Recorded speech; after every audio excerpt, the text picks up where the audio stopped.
Semuanya baik bareng aku Noel dan aku mencoba stylist yang baru gitu ya, mau nambah warna gitu ya. Dan hari ini jam 7 malam, setengah 8 malam, dan aku sebenarnya baru aja nonton film Relay, sebuah film yang sebenarnya udah tahu dari minggu lalu gitu ya. Dan salah satu film yang sudah aku incer dan aku tidak menyangka film ini akan sebagus itu. Sebuah apa ya, dari tiga aspek ya, audio, visual, dan plot yang disarankan oleh Bang Ngelantur, Bang Timothy.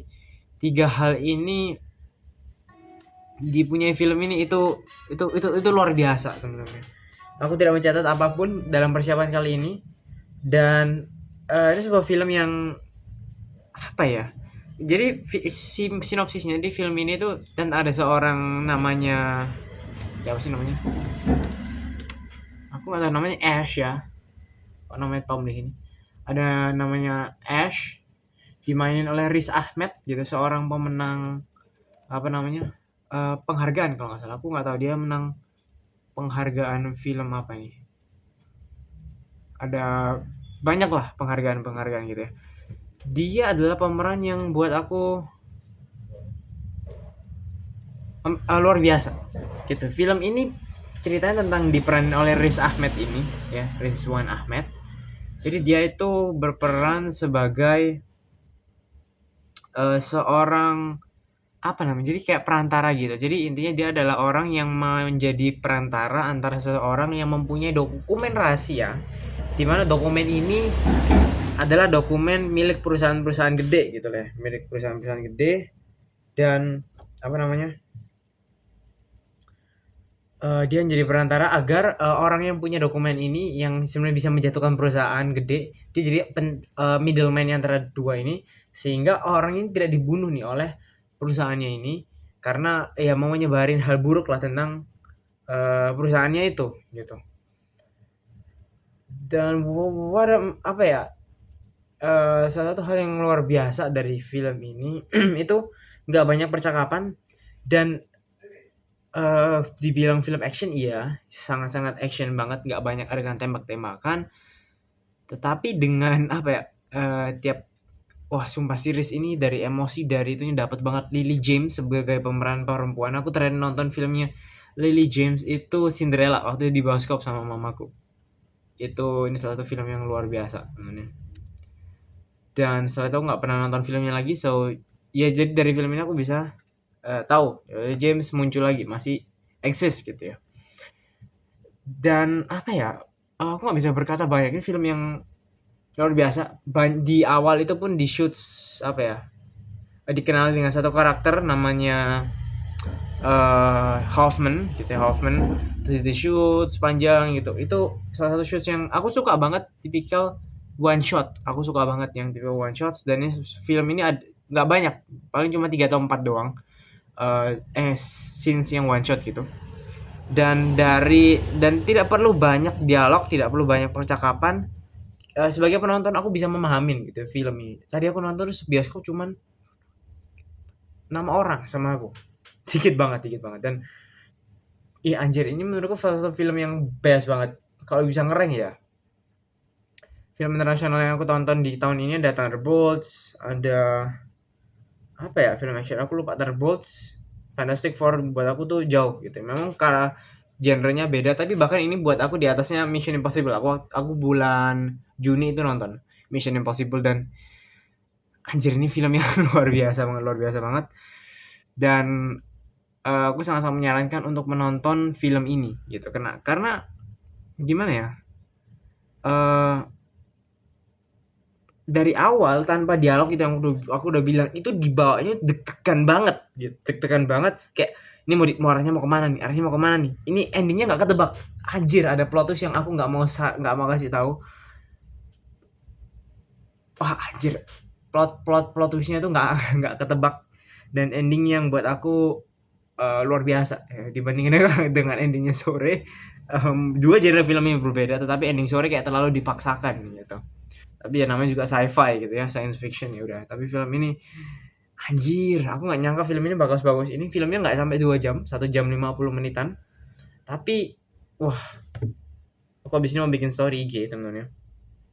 Dan wah anjir, aku nonton tanpa ekspektasi, kosong, deg-degan, aduh ini karakternya mati nggak sih? Ini karakternya gimana nih gitu. Dan pada akhirnya luar biasa dan tidak menyangka, endingnya tidak menyangka banget. Penutupan yang sangat buat aku ini epic, dan seharusnya film ini sebenarnya bisa dilanjutin aja kedua kali. Bisa jadi gitu menunjukkan karakter utamanya, tapi aku tidak, apa ini bakal jadi spoiler nggak sih? Nggak usah lah. Jadi dia ini karakter ini dia legal dan memanfaatkan undang-undang. Ya, ini salah satu hal yang menarik juga, dia memanfaatkan undang-undang dari kantor posnya Amerika, dari salah satu juga apa namanya, eh apa ya, relay service gitulah pokoknya itu ada. Dan dari sini kita sebenarnya penonton pun dikenalin ada yang namanya relay service gitu. Jadi ini salah satu pengenalan juga apa itu relay service. Jadi dia tuh punya mesin ketik gitu digital, mesin ketik tapi digital, bingung nggak? Ada, nonton aja filmnya. Terus jadi nanti ada perantara middleman-nya. Jadi nama apa, relay service gitu. Relay service ini yang nanti ngomongin ke tujuan. Misalkan aku ngetik, nanti dia ngomong, dan misalkan penerima itu ngomong, dia middleman-nya ini, relay service-nya akan ngetikin ke aku dan aku bisa baca di layar gitu. Itu salah satu service yang dikenalin, dan sebenarnya untuk tunarungu. Dan bisa sedikit dijelaskan gitu ya dari film ini juga, dia dapat tahu service itu dari mana. Dia punya teman yang sebenarnya tunarungu. Itu salah satu hal yang lumayan menarik juga sebenarnya. Dan di awal film dan pertengahan hingga akhir ada kaitannya. Itu yang luar biasa dari karakter di awal yang cuma muncul di awal, tapi dia punya kaitan dengan sampai ending. Itu anjingnya tuh bagus banget. Penulisannya sangat buat aku rapi banget. Ekspresi dari setiap pemainnya bisa bilang dikit tuh, banyak banyak sekali figuran. Tapi pemeran utama dikit. Buat aku cuman 6, 7, 6 sih harusnya, 6 karakter utama. Ya 6 karakter yang literally ngomong tuh cuman 6. Terus ada yang bagian real service-nya tuh ganti-ganti ya yang ngomong gitu. Ini salah satu film yang luar biasa, dan buat aku ini 10 out of 10 ya. Iya, sebenarnya di atas Superman sih. Gitu. Superman sebenarnya karena genrenya yang berbeda, jadi ya udah gitu, ya udah. Buat aku ini film yang nggak rugi gitu. Aku bayar 20.000 di Surabaya, ada salah satu yang cuman bayar 20.000 doang untuk bisa nonton, dan itu sangat-sangat murah banget gitu untuk di Surabaya. Jadi sebenarnya apa ya, aku secara pengalaman itu dari awal tuh kayak biasa, semakin ke tengah kok wah gila, ini mau dibawa, deg-degan lah, mau dibawa kemana nih arah karakternya. Aku nggak mau story ya, cuman karena aku bulan ini udah nonton 4 film nih, Fantastic Four, Tinggal Meninggal, Panggil Aku Ayah, ini yang keempat gitu. Dan itu buat sebenarnya banyak juga sih, tapi wah gila itu luar biasa banget, bagus banget. Dan aku perasaan kayak dibawa deg-deg nih, mau kemana nih, endingnya tuh aku pikir berhenti ending selesai, ada sedikit deg-degan tapi akhirnya turun lagi, reda lagi, selesai, masuk ending. Itu penulisannya bangke banget, pengambilan shoot kameranya, angle kameranya. Sebenarnya angle kameranya nggak terlalu banyak yang gimana, cuman dari dia nunjukin ekspresinya, buat aku oke lah. Buat nggak banyak sinematografi yang bagus, cuman tetap bagus gitu. Nggak biasa tapi bagus gitu. Ada yang dia cuma naruh karakternya full di kanan, ada yang full di kiri. Itu luar biasa, build up-nya keren, dan sebenarnya setelah nonton pun bisa mikir kayak oh ternyata musuhnya, lawannya itu sebenarnya rapi banget gitu. Sebenarnya orang karakter utama ini anonymous gitu, tapi karena jebakan-jebakan yang dibikin akhirnya apa ya, luar biasa banget, dan sangat-sangat, aku cuma bisa bilang bagus. It was an epic movie. Aku tidak menyesal nonton ini. Filmnya sebenarnya lumayan, aku sebenarnya nggak banyak nyesel nonton filmnya. Aku nikmatin aja, jelek bagus.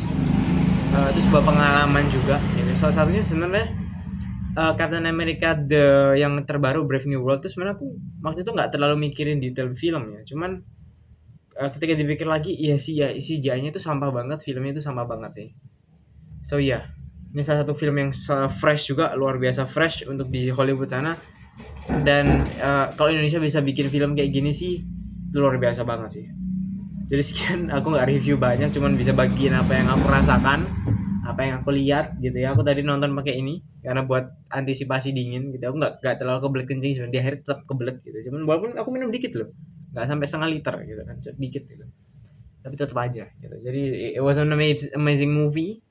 Aku bakal bikin di Instagram abis ini. Ya udah, ciao.